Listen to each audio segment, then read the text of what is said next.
একসময় গ্রামগঞ্জের প্রতিটি গ্রামে তৈরি হতো বাঁশ ও বেত দিয়ে তৈরি নানা ধরনের পণ্য সামগ্রী।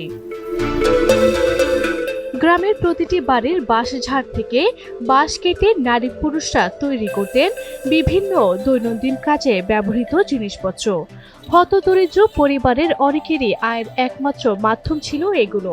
কিন্তু বিজ্ঞানের এই যুগে লোকজ এই হস্তশিল্পটি বিলীন হয়ে যাচ্ছে কালক্রমে। বিলীন হওয়া এই হস্তশিল্পগুলো কিশোরগঞ্জের কটিয়াদীতে এখনো বিক্রি হচ্ছে সাপ্তাহিক হাটবাজারে। প্রতি বৃহস্পতিবার পাটপট্টি রোডের পাশে চাটাই, টোনা, খালুই, ধামা, আড়ি, মোড়া, শীতলপাটি, কুলা, পোলো, বাঁশের চাই, লাঙ্গল, জোয়ার, মুই, লাঠি, হাতপাখা, পিঞ্জিরা ইত্যাদি হস্তশিল্প কিনতে বিভিন্ন স্থান থেকে ক্রেতারা আসেন এই হাটবাজারে। এখানে মাছ ধরার পোলো পাওয়া যায়, তারপরে মুরগ চাষের জন্য, মুরগ পালনের জন্য বিভিন্ন খাঁচা, পাখি, পশু পাখি পালনের জন্য পিঞ্জিরা টিঞ্জিরা এগুলো পাওয়া যায়, খুবই উন্নত মানের আর কি। আর দামের দিক বিবেচনা করলে আসলে কম দামে মানসম্মত জিনিস পাওয়া যায়। আমাদের কিশোরগঞ্জ তথা বাংলাদেশের মধ্যে অনেক ঐতিহ্যবাহী একটা বাজার। এই বাজারে অনেক দূর দূরান্ত থেকে গ্রাহক আসে কেনাকাটা করার জন্য। অনেক ঐতিহ্যবাহী বাজার। এখানে আমি আসছি ওই ধানের খাঁচা এবং গরুর হাল কেনার জন্য।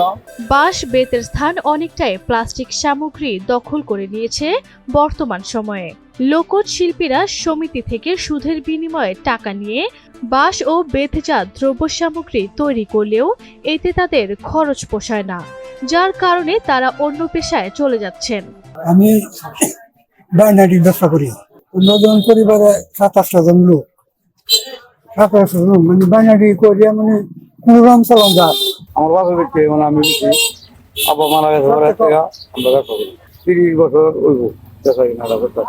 এমন ব্যবসা বাণিজ্য কম, প্লাস্টিক বাড়ি আমরা দিতে শেষ করে শীতলবাড়ি ব্যবসা করি, ব্যবসা টাকা চলে না, খুব মন্দা।